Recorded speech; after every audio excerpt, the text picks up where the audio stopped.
পথকুকুর সম্মান বাঁচালো এক ভারতীয় মেয়ের। অন্ধকার রাতের সুযোগ নিয়ে মেয়েটার সর্বনাশ করতে যখন ঝাঁপিয়ে পড়েছিল এই লোকটা, ঠিক তখনই ত্রাতা হয়ে এন্ট্রি নিল এই পথকুকুর। আর রাস্তার এই কুকুরটার জন্যেই নিজের প্রাণ আর সম্মান বাঁচাতে পারলেন এই ভারতীয় তরুণী। এই পথকুকুরটা আসলে আবারও চিনিয়ে দিল মানুষের বেশে কিছু অমানুষের চেহারা। মুম্বাইয়ের বাসিন্দা 32 বছরের এই মেয়েটি পেশায় একজন অ্যাকাউন্টেন্ট।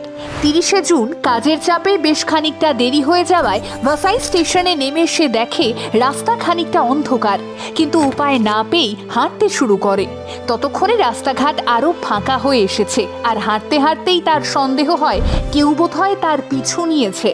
ঠিক যখন সেটা বুঝতে পারে মেয়েটি একটু জোরে হাঁটা শুরু করে, আর তখনই খারাপ নজর নিয়ে তার দিকে এগিয়ে আসতে থাকে বছর 35-এর সন্দীপ খোটে নামের এই ব্যক্তি। তার চোখে মুখে জঘন্য পরিকল্পনার ইঙ্গিত স্পষ্ট হয়েছে ততক্ষণে, আর বিষয়টা বুঝতে বাকি ছিল না মেয়েটিরও। এবারে হাঁটার গতি আরও খানিকটা বাড়ালো মেয়েটি, আর ছেলেটি রীতিমতো দৌড়তে শুরু করলো। আর শেষে 7 ফুটের উচ্চতার এই রাক্ষস ঝাঁপিয়ে পড়ে মেয়েটির ওপর।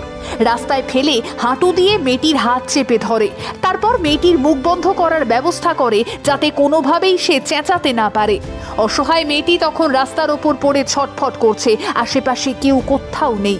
সন্দীপের অত্যাচার সহ্য করতে না পেরে মেয়েটি যখন প্রায় হাল ছেড়েই দিচ্ছে, এমন সময় সন্দীপ তার ট্রাউজার খুলতে ব্যস্ত হয়ে পড়ে। আর ঠিক তখনই অন্ধকার ভেদ করে সেখানে হাজির হয় 4 পেয়ে এই নায়ক। ছোট থেকে আমরা সকলেই শুনে এসেছি কুকুররা সবটা বুঝতে পেরে যায়, এক্ষেত্রেও সেটাই হলো। বিপদ আঁচ করতে পেরে সন্দীপের দিকে তেড়ে যায় পথকুকুরটি, চেঁচাতে শুরু করে। আর এই সবটা দেখে কিছু সময়ের জন্য এই অসভ্য লোকটা অন্যমনস্ক হয়ে পড়ে, আর সেই সুযোগেই তাকে লাথি মারে মেয়েটি। তারপর নিজেকে একটু সামলে নিয়ে উঠে দাঁড়িয়ে ফের সন্দীপকে ধাক্কা দিয়ে সেখান থেকে দৌড়ে চলে যায় সে। সন্দীপ চেষ্টা করেও তার নাগাল পায় না, তবে ততক্ষণে মেয়েটির ফোন ছিনিয়ে নিয়েছিল সে, কিন্তু সম্মান ছিনিয়ে নিতে পারেনি। আর পারেনি তার কারণ এই পথকুকুরটি। এরপর মেয়েটির অভিযোগের ভিত্তিতেই সিসিটিভি ফুটেজের সাহায্যে অপরাধী সন্দীপ খোটেকে শনাক্ত করে গ্রেপ্তার করে পুলিশ। জানা যায় সন্দীপের এইরকম আচার আচরণের জন্যেই তার পরিবার অনেকদিন আগেই বাড়ি থেকে তাকে বের করে দিয়েছে।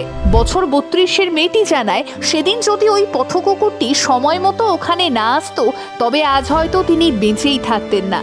সেদিন অন্ধকার গলি থেকে রাস্তায় বেরিয়ে এসে মেয়েটিকে ওভাবে ছটফট করতে দেখে আর এক মুহূর্তও দেরি করেনি পথকুকুরটি। সাথে সাথেই তেড়ে যায় সন্দীপের দিকে। সে বুঝতে পেরেছিল সন্দীপ কোনো ক্ষতি করতে চলেছে মেয়েটির। একবার ভেবেই দেখুন তো, আজকের দিনে কান পাতলেই শোনা যায় কোথাও পথকুকুরদের গায়ে গরম জল ঢেলে দেওয়া হয়, আবার কোথাও তাদের পিটিয়ে মারা হয়, কোথাও আবার এই নৃশংসতার দৃশ্যটা আরও খানিকটা ভয়ানক। এই নিষ্পাপ প্রাণগুলোকে অকালেই ঢলে পড়তে হয় মৃত্যুর কোলে, অথচ ওরা আমার আপনার বিপদে আমাদের বাঁচাতে এগিয়ে আসতে দুবারও ভাবে না।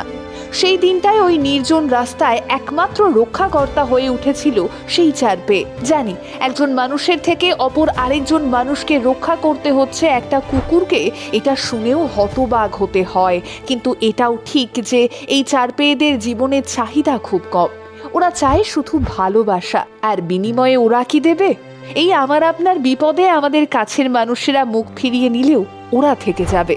দ্য বং আনটোল্ডের অনুরোধ একটাই, ভালো নাই বা বাসলেন, কিন্তু দয়া করে এই নিষ্পাপ প্রাণগুলোর কোনো ক্ষতি করবেন না।